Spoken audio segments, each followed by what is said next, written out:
So అట్లా 2014 ఎన్నికల్లో నాకు టికెట్ ఇచ్చినట్టే ఇచ్చి మిస్ అయింది. అయినా సరే ఇప్పుడు నేనేమో తెలంగాణ రైట్. అయినా కూడా అంత అంత ఇబ్బంది ఎదుర్కొని అంత నష్టపోయి ఒక రకంగా చెప్పాలంటే అయినా కూడా పార్టీని అట్లనే అంటిపెట్టుకొని ఉన్నారు ఎందుకు అట్లా? అంటే నష్టం పోలేదు క్రాంతి. నేను నా ఆస్పిరేషన్స్ నష్టం కావచ్చు. ఒక పొలిటికల్ లీడర్కి సరైనటువంటి న్యాయం ఎప్పుడు జరుగుతుందంటే ఒక మంచి పొజిషన్ కాదు కాదా? కాదు అదే అంటున్నాను. అందరికి సంబంధించిన ఒకే క్వశ్చన్ కాదు, ఒకే రకమైన క్వశ్చన్ కాదు. మీరు అన్నట్టుగా ఒక పొలిటికల్ పార్టీలకు వస్తున్నారు కేవలం ఆస్పిరేషన్ తోటి ఎమ్మెల్యే కావాలి ఎంపీ కావాలి అని ఎవరన్నా వస్తే వాళ్ళకు మీరు చెప్పే ప్రశ్న సూట్ అవుతుంది. యాక్చువల్గా మేము వచ్చిందేమో తెలంగాణ కోసం వచ్చిన వాళ్ళం. 2001 కావచ్చు 90 నుంచి మేము తెలంగాణనే మా పిచ్చి, అంతే. తెలంగాణ రాష్ట్రమే కావాలని వచ్చినట్టు పదవులు అసలు మేము ఇప్పుడు నేను ఎమ్మెల్యే కావాలనుకున్న ఎమ్మెల్సీ అయినా, ఇంకొక మనిషి ఎమ్మెల్యే కావాలని అనుకోకున్నా మంత్రి అయినా, ఇంకో మనిషి ఎంపీ కావాలనుకోకున్నా ఎంపీ అయినా, అంటే వివిధ రకాలుగా ఉన్నా మా కోరిక అంత ఏంటంటే తెలంగాణ అన్నాడు అంతే మా. సో ఈ పదవి మాత్రమే రాలేదు కాబట్టి మా జీవితంలో ఏదో కోల్పోయినాం అనేటువంటి అది కాదు. మీరన్నట్టుగా ఒక మనిషికి కొన్ని లక్ష్యాలు ఉంటాయి, దాంట్లో అనుమానం లేదు, నేనేం కాదనను. అయితే మాకు పరిమితమైన లక్ష్యము ఎమ్మెల్యే కాదు, మాకు పరిమితమైన లక్ష్యం తెలంగాణ వచ్చింది కదా. తెలంగాణ వచ్చిన తర్వాత మళ్ళీ కూడా రాజకీయాలు ఉండాలి కాబట్టి ఎమ్మెల్యే పదవి ఎక్స్పెక్ట్ చేసినాం.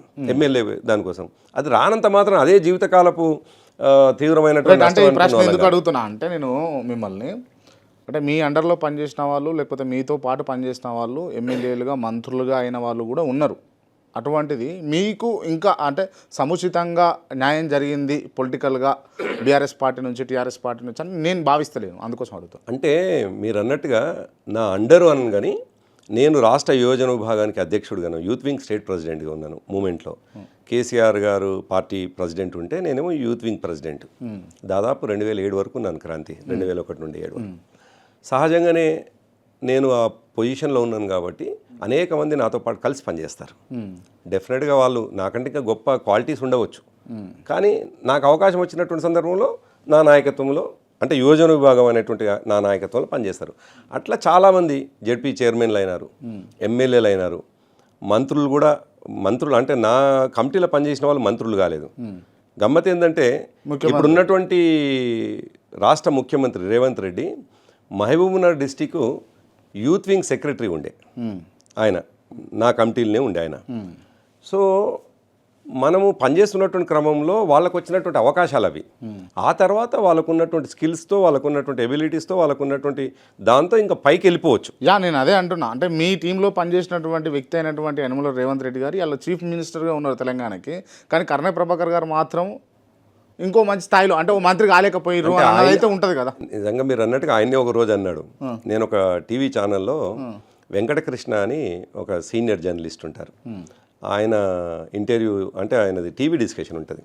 ఆ టీవీ డిస్కషన్ అయిపోయిన తర్వాత గంటా చక్రపాణి గారు మనకు ఐడియా ఉండుంటుంది, ఆయన తెలియని వరకు అందరికి తెలుసు కదా. ఆయన చక్రపాణి గారు, రేవంత్ రెడ్డి, నేను అందరం కూర్చొని ఉన్నాం.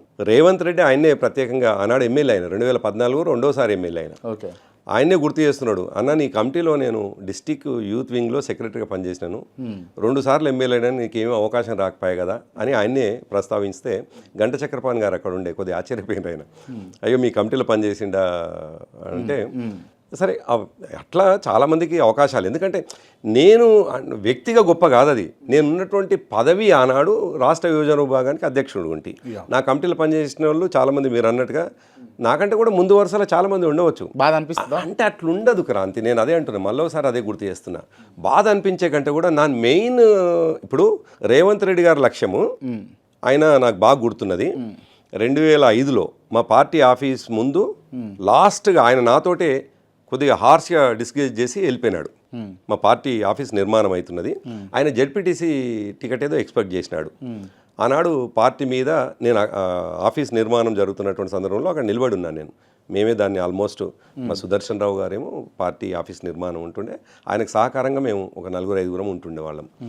సో అప్పుడు ఆనాడు మేము అక్కడ నిలబడి ఉంటే రేవంత్ రెడ్డి నాకు కలిసి ఆయన అన్నటువంటి మాట, ఈ పార్టీలో జెడ్పీటీసీ కూడా ఇవ్వకపోతే ఎట్లా, నాకు ఇంకా ఈ పార్టీతో నాకు అనుబంధం తెగిపోయింది అని ఆయనకు ఒక కారు ఉంటుండే పజేరో అని ఒక బ్లాక్ కలర్ కారు ఉంటుండే ఆ కారులో చాలా హార్ష్గా మాట్లాడి వెళ్ళిపోయింది ఆ తర్వాత మళ్ళీ కలవలేదనుకోండి ఓకే అంటే నా కలుసుడు కాదు పార్టీకి రాలేదు ఆయన ఓకే సో జెడ్పీటీసీగా ఎక్స్పెక్ట్ చేసినటువంటి వ్యక్తి ఆయనకు ఒక లక్ష్యం ఏంది తెలంగాణ కంటే కూడా నేను ఏదో ఒకటి కావాలి పొలిటికల్గా నేను ఏదో ఒకటి కావాలి నా లక్ష్యం ఏంది తెలంగాణ కావాలి. తెలంగాణ కావాలి కాబట్టి నేను అనుకున్నటువంటి తెలంగాణ వచ్చిందనే రిలాక్స్ ఆ రెండింటికి తేడా ఉంది అని అంటారు మీరు. ఎస్ డెఫినెట్ కదా అందుకే అంటున్నాను ఓకే. ఇప్పుడు నేను అంటాను రేవంత్ రెడ్డి అంబిషన్స్ ఇంకా ఇదే సరిపోదు నాకు అంటే నేను ప్రధానమంత్రిని కావాలంటాడు ఆయన అంటే ఆయనకు ఒకవేళ అటువంటిది ఉంటే కానీ నేను నా జీవితకాల లక్ష్యం ఏంది తెలంగాణ కదా తెలంగాణ సో తెలంగాణ అయిపోయింది ఇప్పుడు చేసే ప్రతిది కూడా అట్లానే మనమేం సన్యాసం పుచ్చుకోం రాజకీయాల్లో ఉన్నటువంటి సందర్భంలో ఎక్స్పెక్టేషన్స్ ఉంటాయి కానీ జీవితకాలం అసంతృప్తిగా ఉండేటువంటి అవి అయితే కావు ఇవి అంటున్నాను నేను. ఓకే